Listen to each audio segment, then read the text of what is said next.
Recent terrible events have happened in America and around the world that, if pieced together through their common themes, paint an alarming picture of the world we live in today, where between two factions, the more peaceful is charged with criticisms by politicians and the media that should go to the violent faction, where innocent victims of targeted violence and attempts on their life, children, are ignored, while those who carry out violence are treated as the oppressed, where those who seek to protect are punished by the very system they fight to preserve, and invaders are welcomed with open arms by a body politic that tramples its own citizenry into the mud.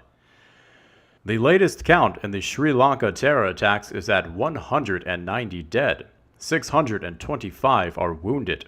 7 suicide bombers targeted Christians and churches during Easter. Another bomb was defused at Colombo Airport before it could detonate. It was Muslims who carried out the terror attacks. Surprised? You shouldn't be. This is just the latest Islamic terror attack this year, no different than any previous year, which has already claimed the lives of over 2,500 people. As citizens, we look to our leaders, politicians, and news media for answers and for guidance. When Brenton Tarrant attacked the 2 mosques in Christchurch, killing 50 Muslims, the reactions by politicians and the news media was almost instant. They condemned racism and xenophobia, white supremacy, and Islamophobia. Western politicians cried out that they stood with the Muslim community worldwide.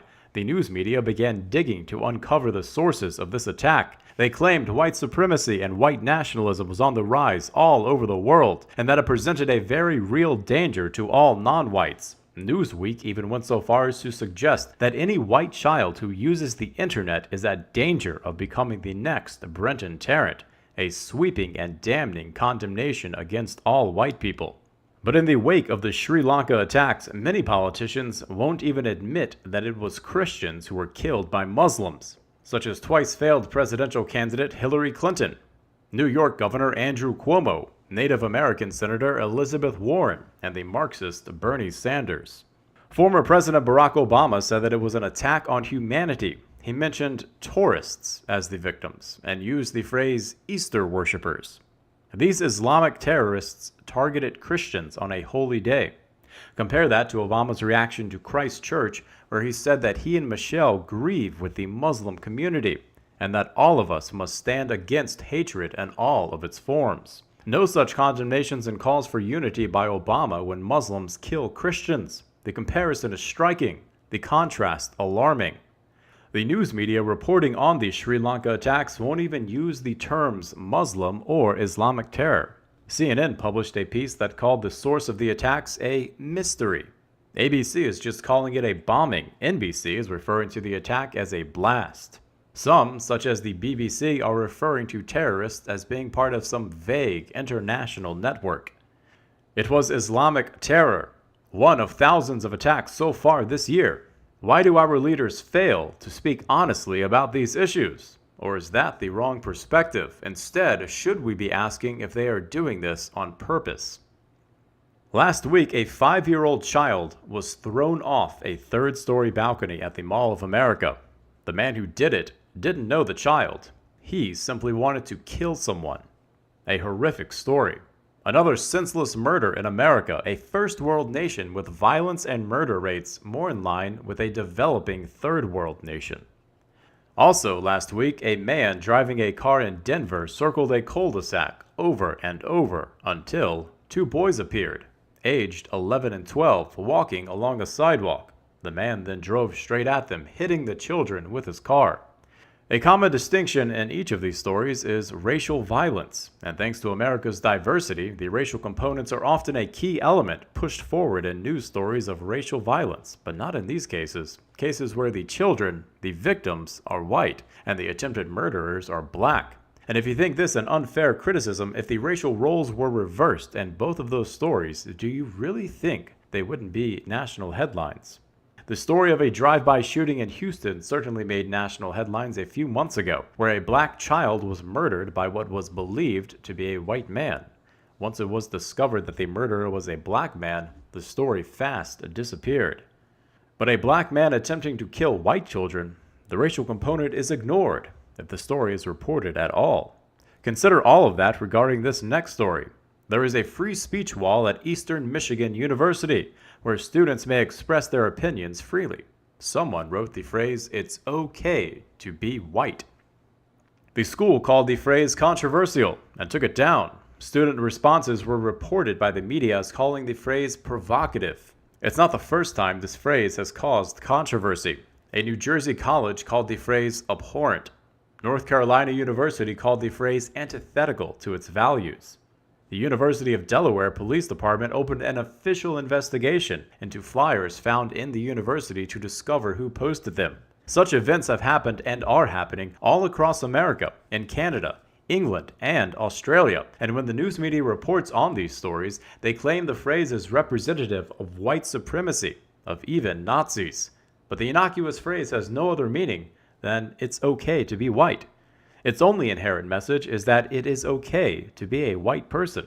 The response from universities and the news media show otherwise, leading one to the realization of why the phrase was created in the first place. For if, in America, Canada, England, and Australia, it was the view of our politicians and news media and other institutions such as academia that it truly is okay to be white, this phrase would engender nothing more than a confused shrug, and its viewers would move on without a second thought. But that is not the case. The crisis at our southern border, the crisis illegal immigrants are burdening our country with, not least of which the fact that they cost taxpayers over $100 billion per year, has inspired a group of citizens to form a militia to patrol our southern border to assist our overburdened border patrol. The group has been successful and have detained hundreds of illegal aliens and turned them over to Border Patrol, who then, according to current U.S. law, released the illegal aliens into America with nothing more than a court date. It is not the failure of Border Patrol that has inspired these citizens to actions to protect their own country.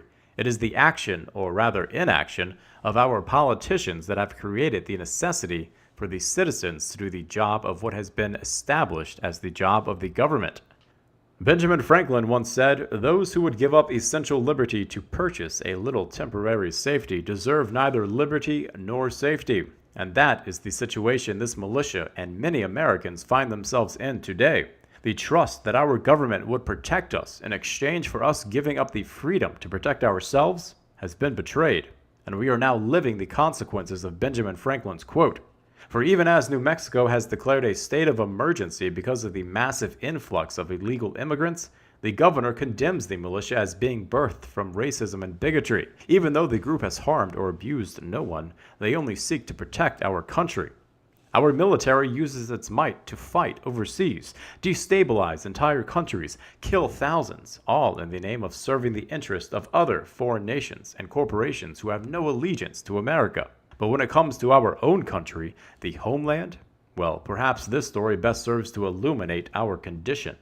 2 United States soldiers were recently patrolling our southern border in American territory. A group of 6 or 7 Mexican soldiers stopped the American soldiers, detained them, disarmed them, and interrogated them. All of this on American soil. Foreign countries are sending us their poor, overburdening our social services, destabilizing our economy. Foreign soldiers are allowed to disarm American soldiers on American soil because our government won't allow them the means to exercise their authority. Factions of our government turn against its own citizens in favor of foreign nationals. Politicians and the news media lead by example by denigrating the peaceful and innocent, ignoring when they are abused and murdered, and call to welcome dangerous elements into our nation and shame those who call out the violent nature of these dangerous elements. Our desires for peace and tolerance are being exploited by those who apparently seek to tear us down. At what point do we resist and say, no more? Because this isn't just a trend. It's not a fad. It's not going away. For as academia continues to pump out graduates while planting the idea in their heads, equating the bland phrase, "it's okay to be white," with a politically charged phrase such as "Heil Hitler," things are only going to get worse. Because these graduates will enter the workforce in fields such as politics and news media, and our problems will continue to grow.